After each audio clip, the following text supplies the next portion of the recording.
La responsabilidad del cristiano con su sociedad. Cuarta parte. Mientras investigaba una información para estas reflexiones, encontré unas estadísticas que me sacudieron abruptamente y me dejaron consternado.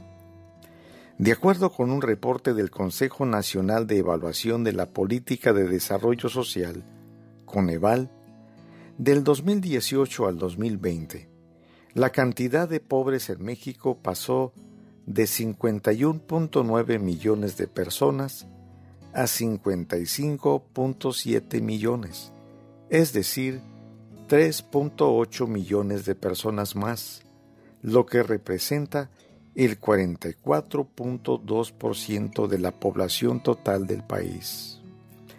Esta información salió publicada el 13 de agosto de 2021 en la edición electrónica del periódico El Financiero. Estas cifras son aterradoras, porque estamos hablando de seres humanos que literalmente no tienen para comer y de personas que tienen ingresos tan bajos que solo tendrían para mal comer, pero no para cubrir el resto de sus necesidades humanas. Al continuar nuestro estudio sobre la responsabilidad del cristiano en su sociedad, basta con que miremos el ministerio de Jesucristo y seremos confrontados en la forma en la que nosotros llevamos nuestro cristianismo. Mateo capítulo 25 versículos 34 y 36 dice: Entonces el Rey dirá a los que estarán a su derecha: Venid, benditos de mi Padre, heredad del reino preparado para vosotros desde la fundación del mundo, porque tuve hambre y me disteis de comer, tuve sed y me disteis de beber, fui huésped y me recogisteis, desnudo y me cubristeis, enfermo y me visitasteis, estuve en la cárcel y vinisteis a mí. Notemos aquí que en el juicio de las naciones, el Señor apartará las ovejas de los cabritos, poniendo a aquellos a la mano derecha y a estos a la izquierda, y entonces vendrá la recompensa por las acciones concretas. Atención a los hambrientos, a los sedientos, a los refugiados, a los indigentes, a los enfermos y a los privados de libertad. Por la gracia de Dios, el cristianismo ha acometido decididamente esa labor en el mundo. Hay una diversidad de ministerios en el mundo que han atacado estas necesidades dentro de sus posibilidades, puesto que el desafío es gigantesco. Hay ministerios dedicados a brindar alimentación, ropa, cobijo y hogar a millares de personas en países en extrema pobreza. Otros dedicados a los enfermos, otros más a los refugiados, otros a los perseguidos por su fe en Cristo.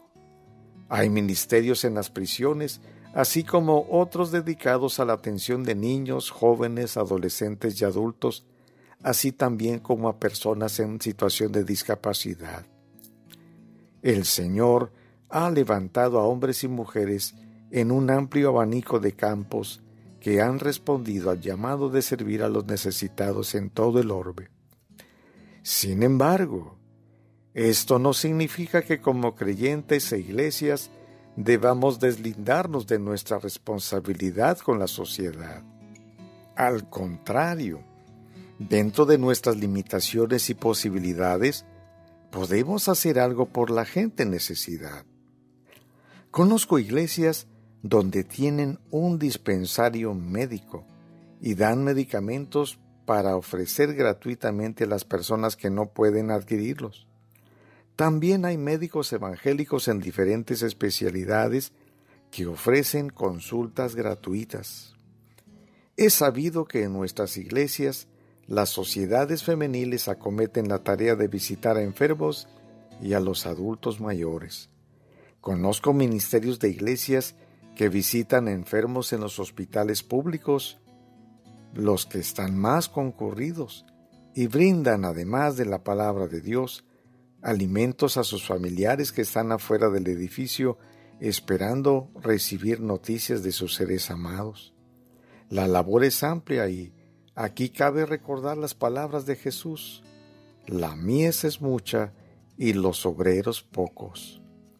Pero hay algo fundamental que debemos tener en nuestra mente y en nuestro corazón, pero sobre todo llevarlo a la práctica, y es el principio que nos legó Jesucristo cuando dijo: en verdad les digo que en cuanto lo hicieron a uno de estos hermanos míos, aun a los más pequeños, a mí lo hicieron. Mateo capítulo 25, versículo 40, en la Nueva Biblia de las Américas. Si tenemos este principio como convicción, tanto de forma individual como iglesia, podemos llevar a cabo pequeñas acciones en favor de los pobres, los hambrientos, los indigentes, los perseguidos por su fe, los enfermos, los privados de su libertad y toda aquella persona que se halle en necesidad, pues sabremos que, al hacerlo, es al mismo Señor Jesucristo a quien se lo estamos haciendo. ¿Qué implica todo esto? Vencer nuestro egoísmo y salir de nuestra zona de comodidad. Se trata de dejar eso e ir a conocer la dura y cruda realidad de nuestra sociedad, ver y escuchar el clamor de toda esa gente sin esperanza, tener misericordia de ellos y actuar en su favor, haciéndolo con gozo en Cristo, para la honra y la gloria de nuestro Dios. A ti que me escuchas, ¿has experimentado el gozo de servir al Señor atendiendo a personas en extrema necesidad?